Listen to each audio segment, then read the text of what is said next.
how many individuals have lost their lives as a result of terrorism attack in Kenya since the tragic bombing of American embassy in Nairobi by Al-Qaeda terrorists in 1998. Question B, Honorable Speaker, what measures has the government put in place to boost counter-terrorism efforts and safeguard the lives and property of Kenyan citizens? Thank you, Honorable Speaker. Thank you, Honorable Chute. Waziri, proceed to respond to the question by this Senator. Mr. Speaker, sir, in response to question number 54 by the Senator from Marsabit, I would like to inform the House that the 1998 bombing of the Embassy of the United States of America in Nairobi occurred on 7th of August 1998 around 11 a.m. resulted in the death of 213 Kenyans and 12 citizens of the United States of America. About 4,500 other persons were injured in various degrees.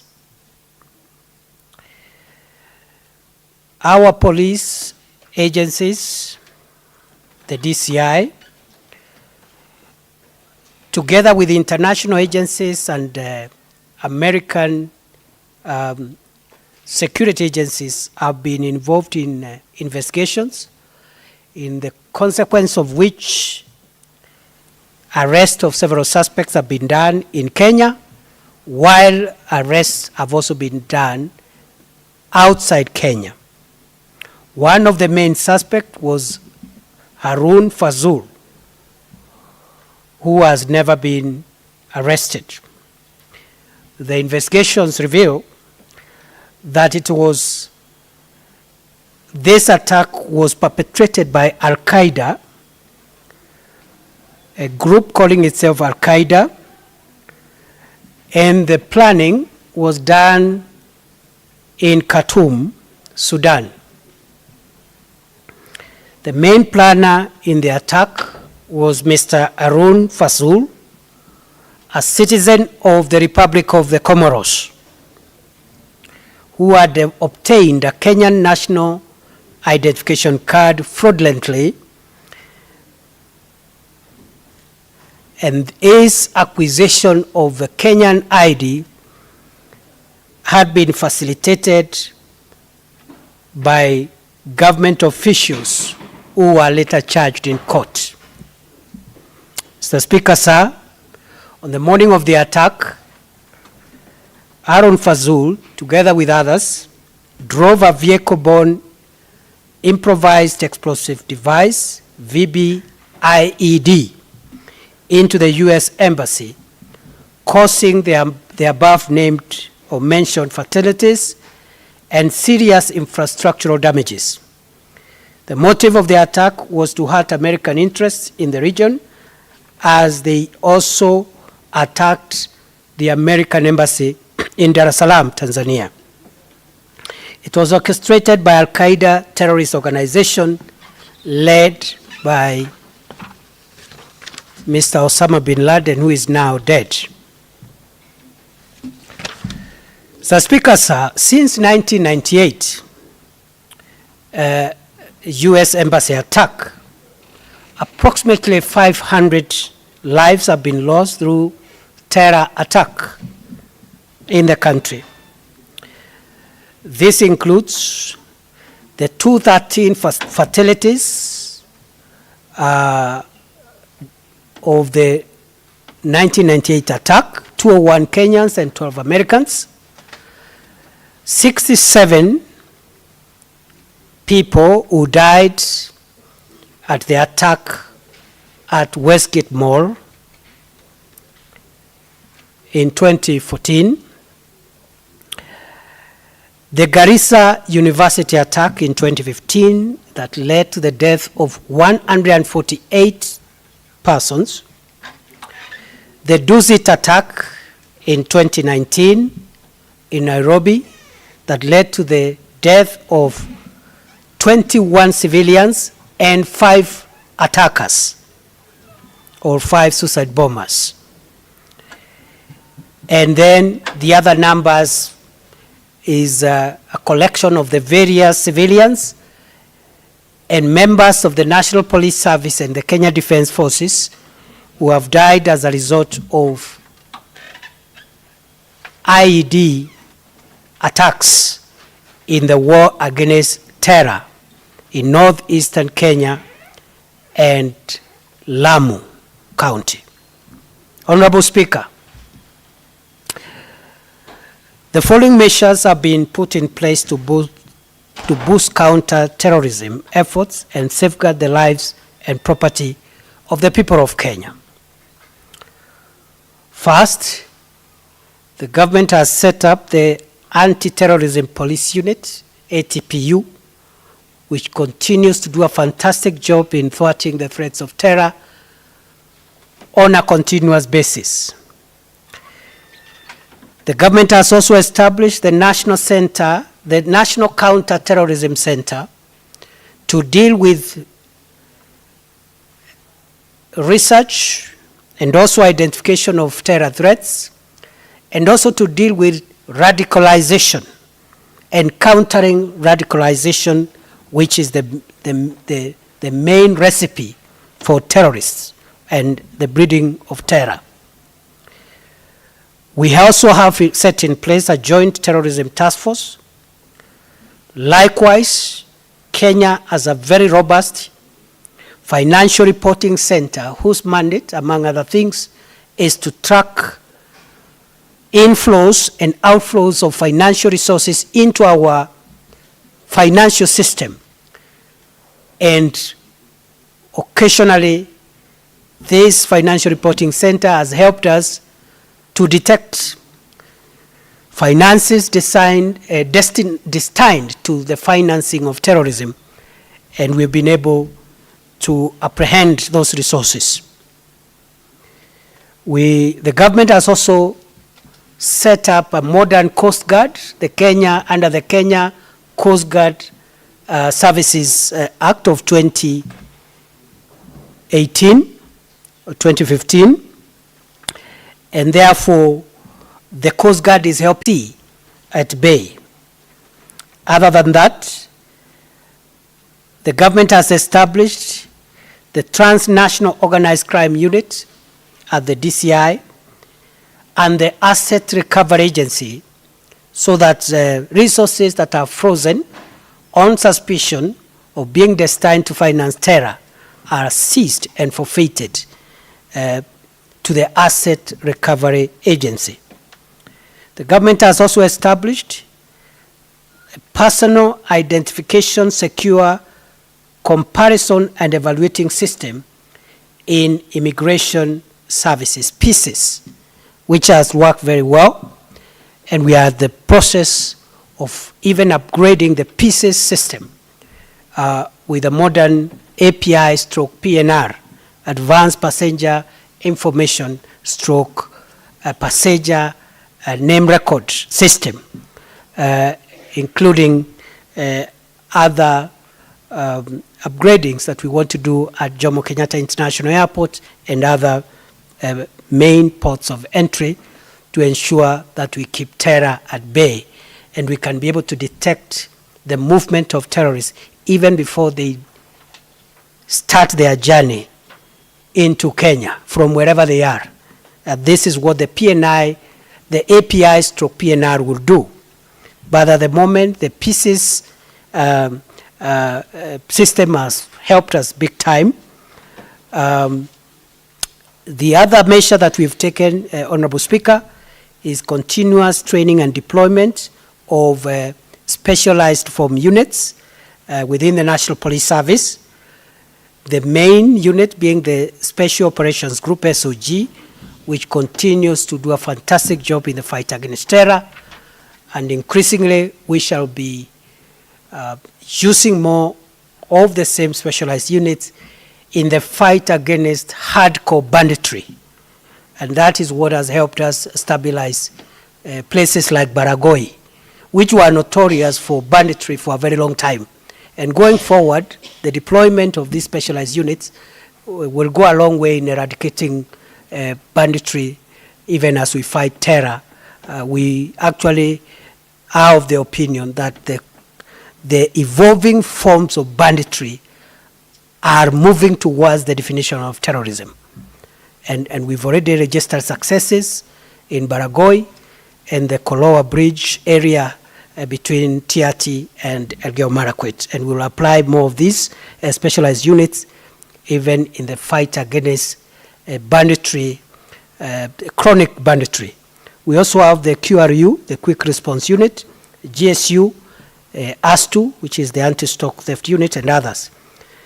And generally, those are the measures. And finally, we have enhanced, since the enactment of the Security Laws Amendment Act of 2014, multi-agency collaboration for improved efficiency, so that the NIS, the National Police Service, the National Intelligence Service, even the Kenya Defense Forces, all institutions of our national security, whether internal security or the defense of our country, must work together, support each other, irrespective of their very specialized mandates. They must share their competencies and work towards resolving the issue of terror in our borders.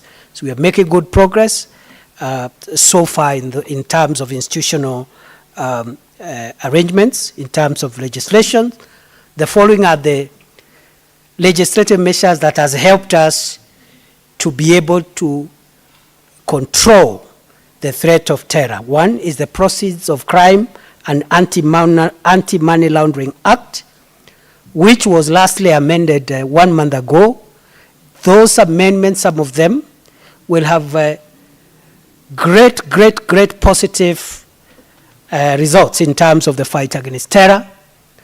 And very soon, we may have to designate a number of organizations that we believe are suspected of financing terror. We will, of course, follow the legal procedures for designation, and we hope we will be able to do that in the next 30 to 60 days.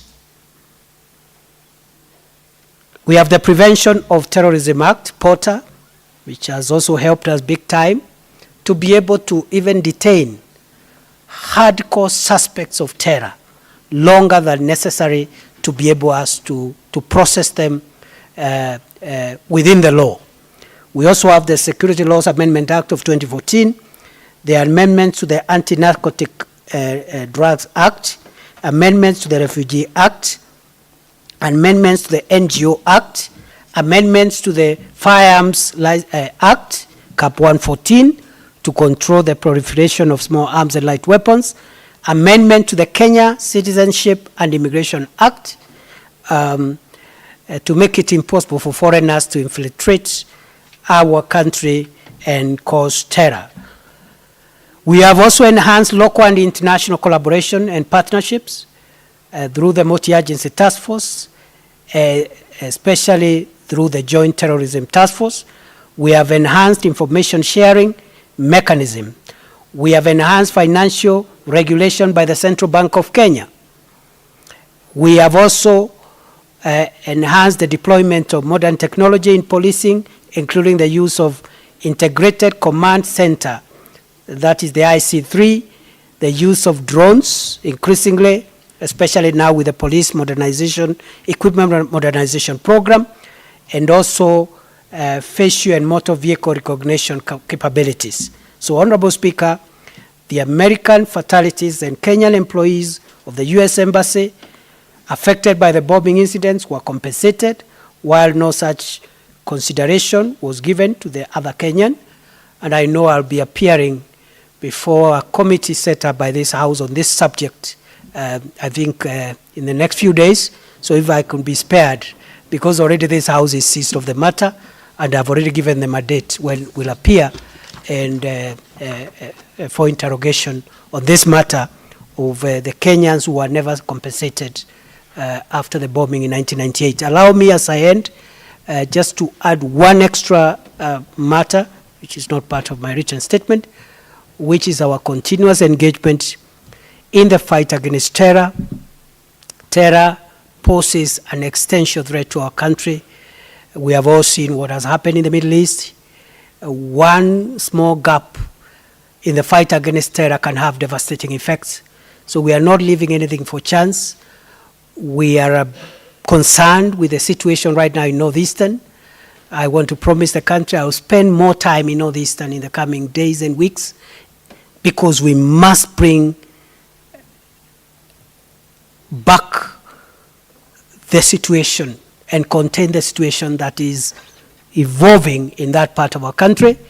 The same with Lamu. And on Lamu, I think I had promised to be there from today, but I had to honor this House. I know I'm appearing again before many other committees of the National Assembly tomorrow, so I may have to postpone my journey for a while as I attend to these other obligations. But I can report to the country. We will fix the situation in Lamu. The terror that is being visited on the people of Lamu is unacceptable. And before the end of this week, in the next 2 days, the Minister of Interior is going to publish those suspects that we consider to be the chief planners and those who bear the greatest responsibility in planning, financing, and orchestrating the violence that has visited Lamu County in the recent weeks.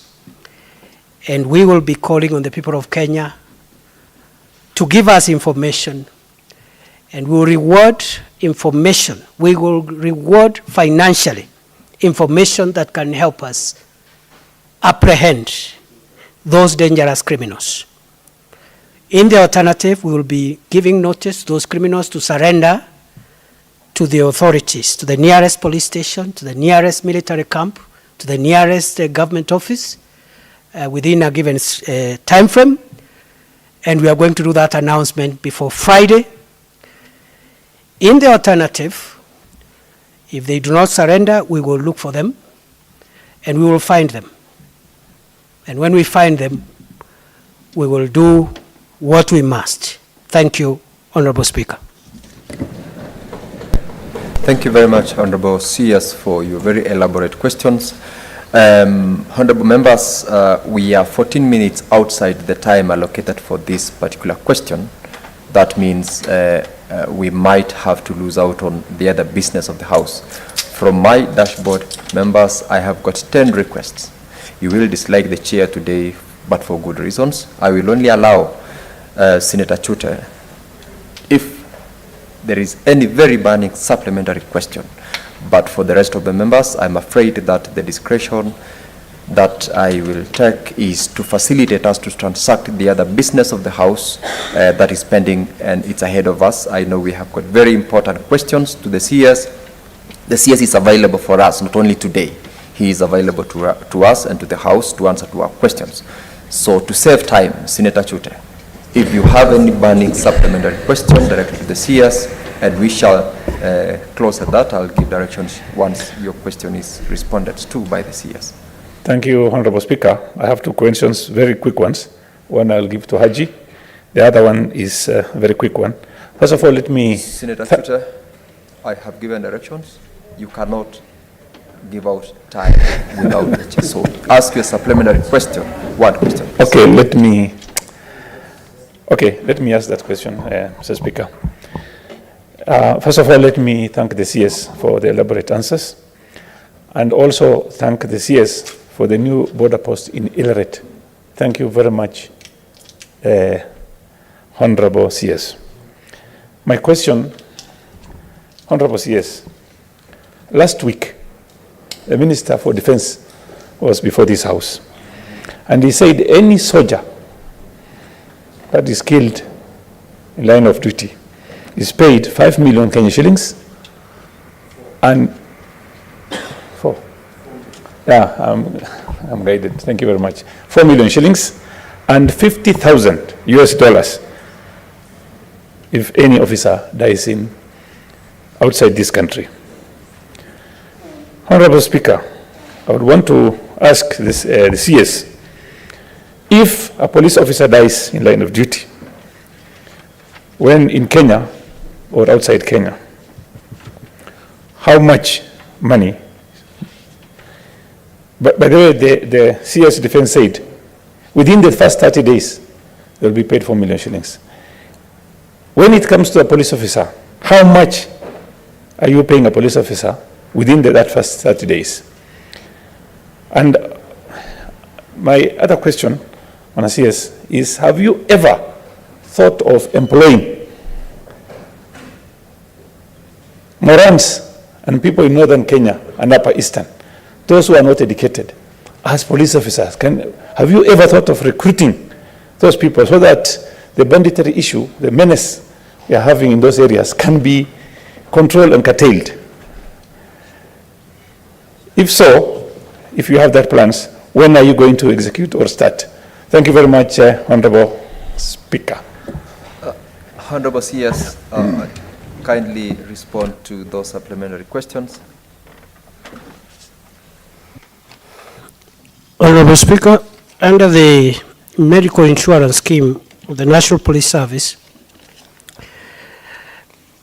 an officer who dies in the line of duty is entitled to a package which includes a one-off payment, which is equivalent to 8 years of gross salary. That also includes the funeral expenses, and therefore those officers who die in the line of duty are well taken care of under the medical insurance scheme of the National Police Service. What we are working on now is to go further and establish a benevolent fund. A benevolent fund for the families of the police officers who die in the line of duty. Because some of our best and most sophisticated officers in terms of combating dangerous criminals are fairly young officers. They've been trained, including abroad. We train them young.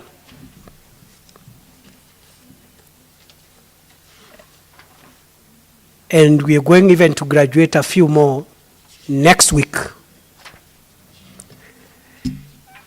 And what happens is that and they have really helped us, but whenever they are unfortunately hurt by enemy fire, they leave very young families. And every year we commemorate the day when we respect our fallen officers every second week of December. I did make a commitment last year that this year I'll be making announcement on the benevolent fund, which fund, other than just the one-off compensation for families, can help us to have a revolving fund, which we want to put in place from the end of this year into early next year, where the families, the children, and the spouses of the fallen heroes can access scholarships, can access medical care when their loved ones are gone, while defending the country and defending the people of Kenya. And I think on that front, we'll be making that announcement. Finally, on the question of recruiting police officers who may not fall within the qualifications, it's a proposal we are looking at, because the effort we have made in the fight against banditry and the fight against terror, some of the significant reasons for those gains are the specialized trained officers, but also the NPRs, who actually, many of them have not gone to much school. They may have gone to school, but they have not gone to much school. But they have done a fantastic job. And for difficult operations like in northeastern Kenya, the Boni Enclave, and upper northern Rift areas, upper eastern, it's a proposal we are entertaining. How between NPRs, we can also have police officers who may not have the academic qualifications to help us deal with very specific threats to our national security. Thank you.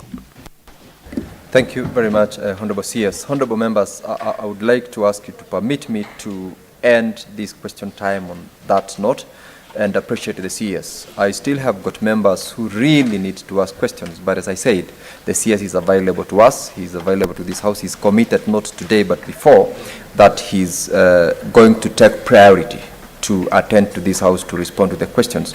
And Honorable CS, I must appreciate you for that, together with your team, and also for taking time to be present today to respond to the questions from the Senate. And on behalf of this House and the honorable members, I would like to thank you and thank your team. I note you are together with Beverly, whom I've worked before. I must appreciate the good work that she did while she was based in Bomet. And Honorable CS, you are welcome once again in the near future to answer to so many questions which members have got for your ministry, and we want to congratulate you on my part, and as the rest of the members here have appreciated you, we appreciate what you are doing in the ministry in supporting the House in delivering on its mandate to the people of Kenya and to the world at large. Thank you very much, Honorable CS, and with that you are free to take leave from the House, and wish you a blessed day henceforth from here. Thank you very much.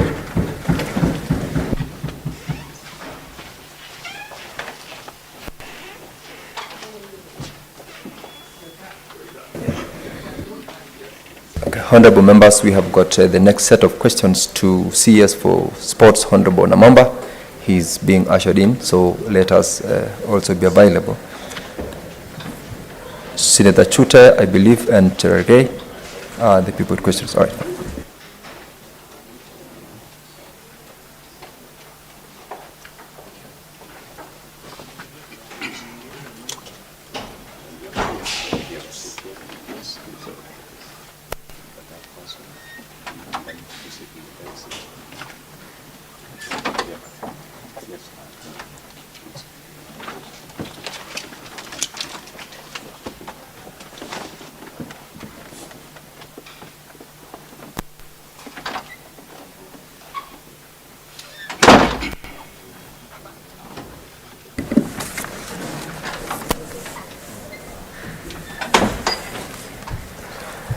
Welcome, Honorable CS Ababu Namamba, to this House.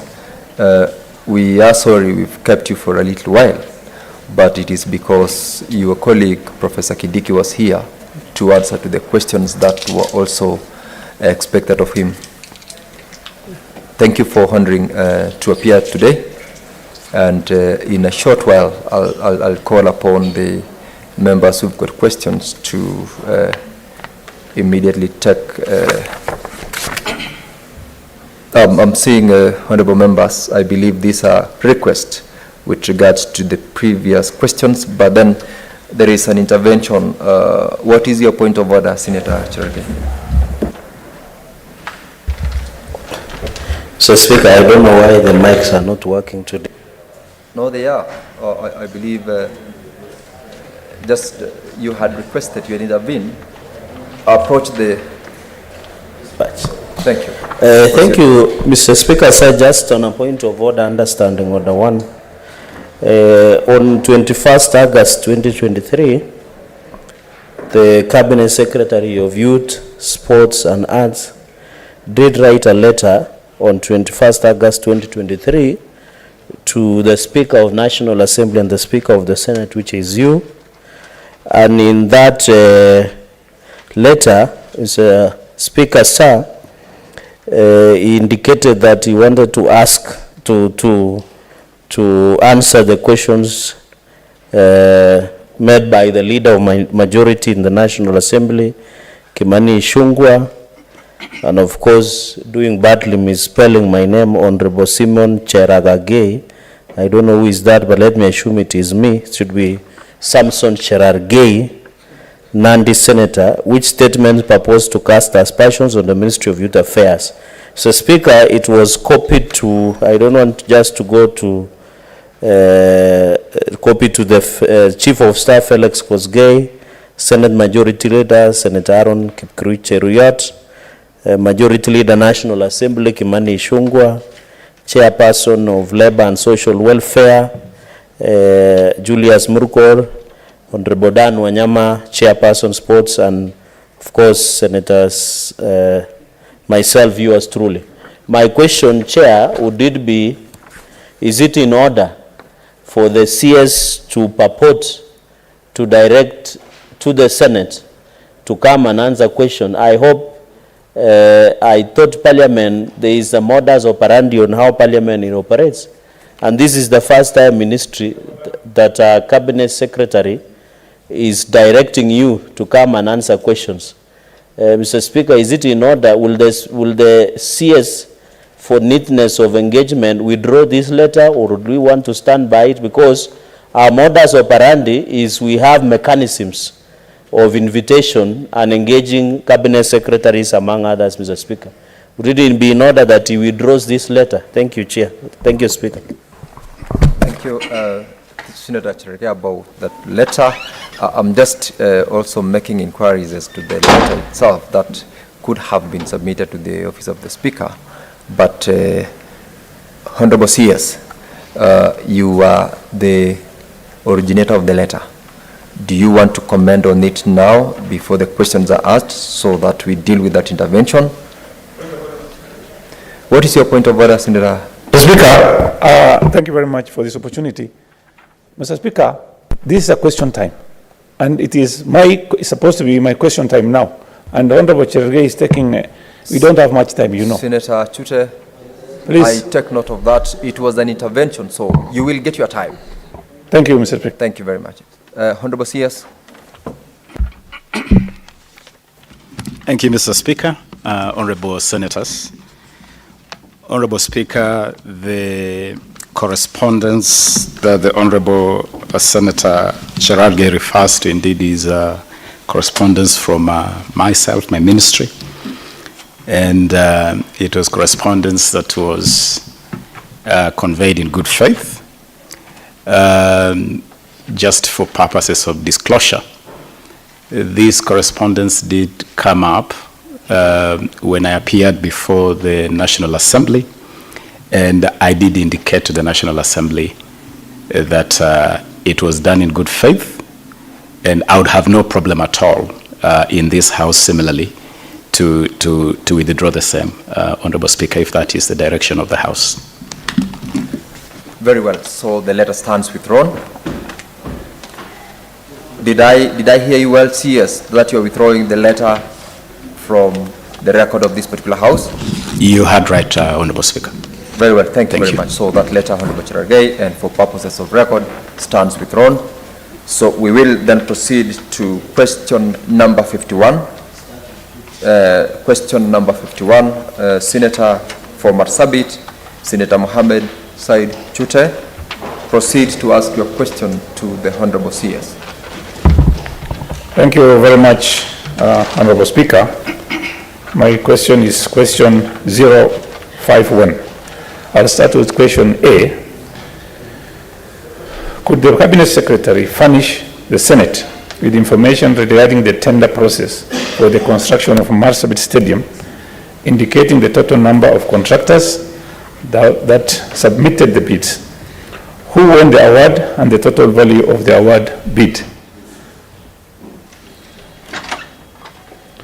Question B, Mr. Speaker, was the construction of Marsabit Stadium a collaborative effort between the national government and the county government of Marsabit?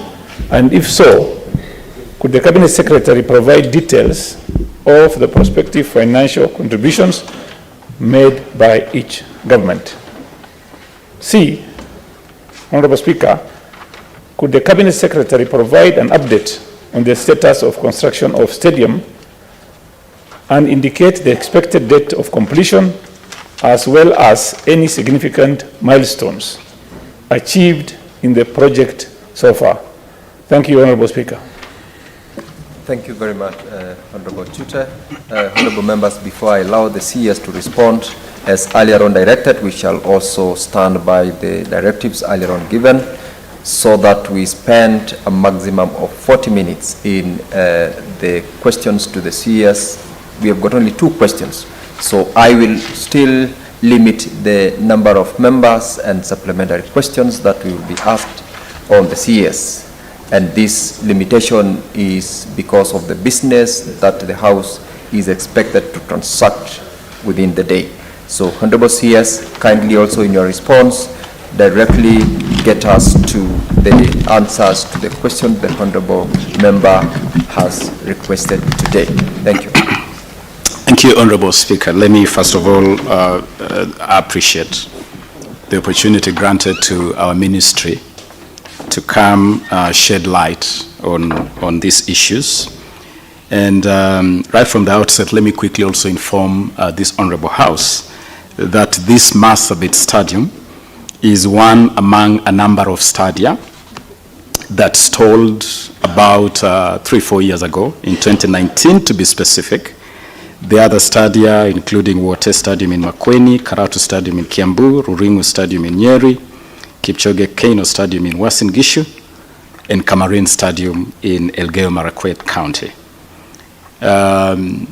Honorable Speaker, we have done an assessment in the last 1 year that we've been in office, and we did take note of a number of factors that could have contributed to the stalling of this particular stadium in Marsabit, alongside the others that I have mentioned.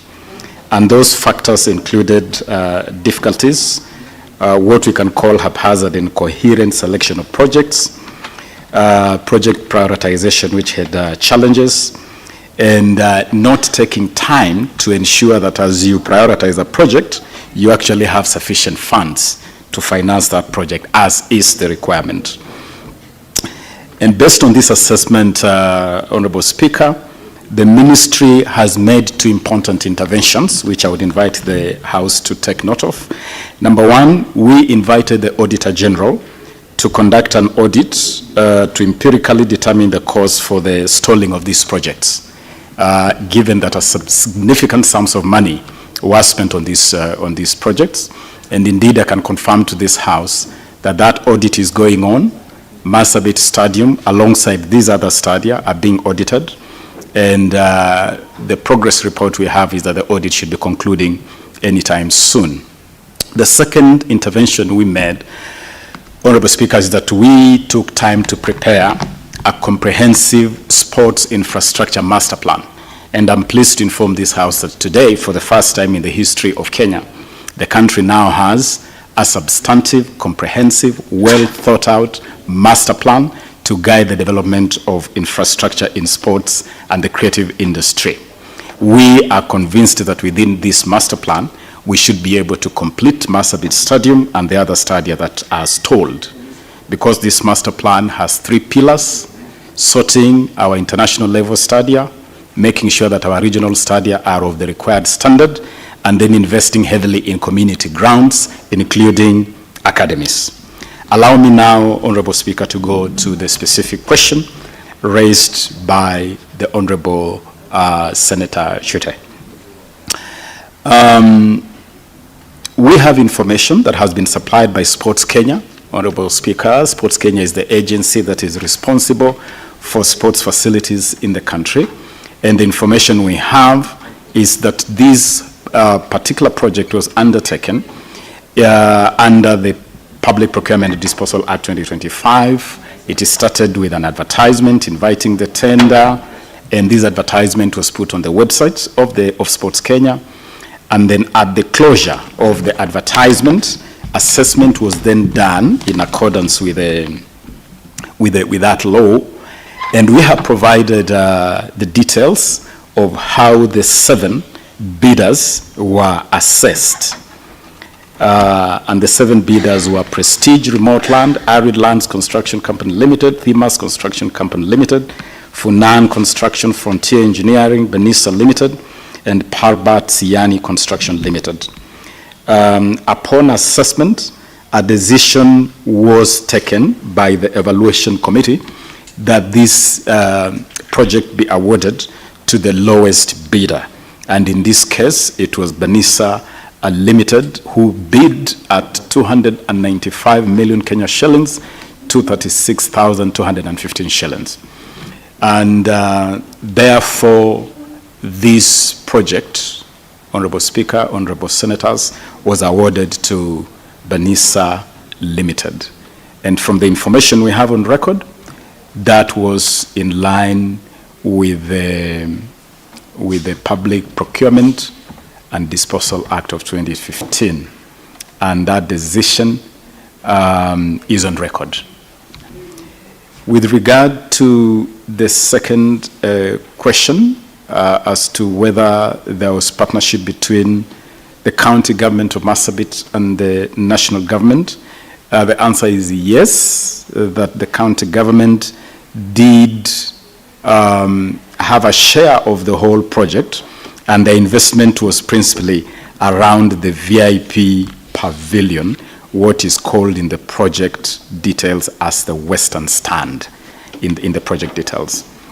The national government took responsibility for constructing the Southern Stand, the athletics track, a football pitch, the ticketing booths, the underground water tank, septic tank, driveways and walkways at that figure of 295,236,215 Kenya shillings. It is also indicated from the record from this period, Honorable Speaker, that there was a variation in the process of this project.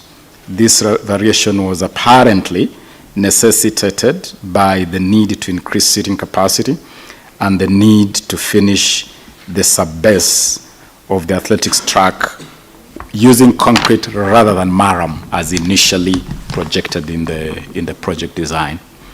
And the result was that a variation then raised the project cost by 71 million Kenya shillings, 767,000, occasioning the total budget cost to jump to 367 million Kenya shillings. And this, from the project records, was characterized as phase 1 of this project. This is the phase that the national government then handled as in partnership with the county government. Phase 2 of this project has not commenced yet, and the reason, of course, was that this project then stalled in 2019, and it remained in limbo from 2019 to 2022 when our administration came into office, and we quickly looked at this project alongside the other project that I have mentioned, including Karatu in Kiambu, Wote in Makueni, Kamarin in Elgeyo Marakwet, Kipchoge Keino in Uasin Gishu, and we determined that it was important in public interest to subject these projects to a special audit and also to complete these projects in the context of a master plan. And so the status today is that the project remains frozen until the audit is concluded, and it will be completed in the context of the master plan. The total projected project cost was 951 million Kenya shillings, 825,128 to complete the whole project as designed. Responding to question D, in terms of an update, the status of construction and expected date of completion, I can report to this Honorable House that Sports Kenya, through the contractor Banisa, undertook phase 1 of this project. And as I've already put on record, it included the southern stand, the track of athletics, synthetic turf, pitchways, driveways, pitchworks, walkway parking with maram, finish, ticketing booths, powerhouse, underground water tank, septic tank, and VIP entrance.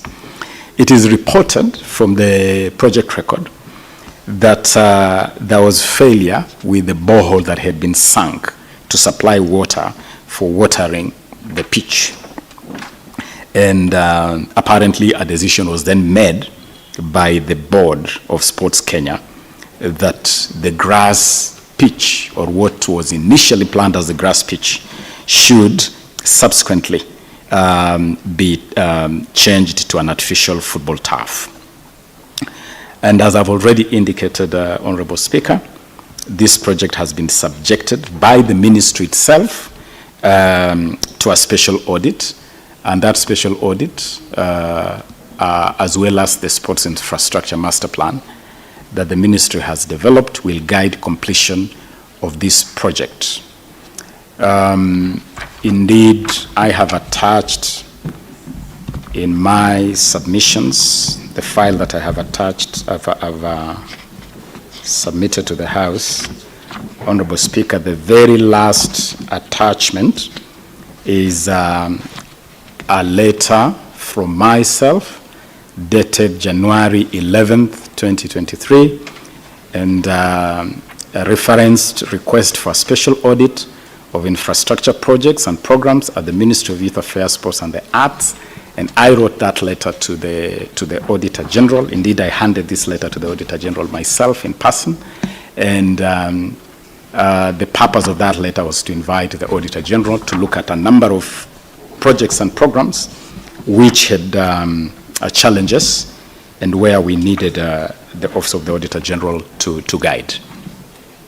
There is also a response from the Office of the Auditor General dated 27 February 2023, in which the Auditor General acknowledges receiving my request, and from that correspondence, the process of the special audit then commenced, and we expect that process to conclude. The ultimate goal really is to meet the needs and expectations of this community by providing them with a modern and fully functional stadium facility constructed within the tenets of value for money.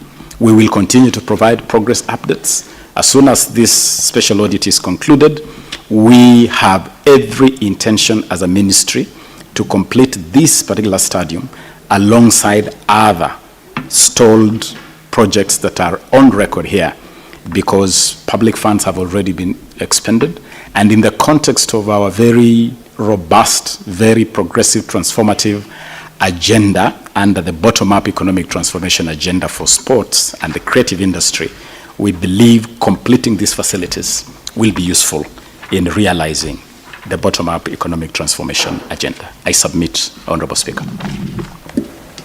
Thank you, Honorable CS, for that particular response to the questions by Senator Chote. I have in my dashboard 3 requests, Senator Kisang, Senator Abbas, and Senator Alden Dulo.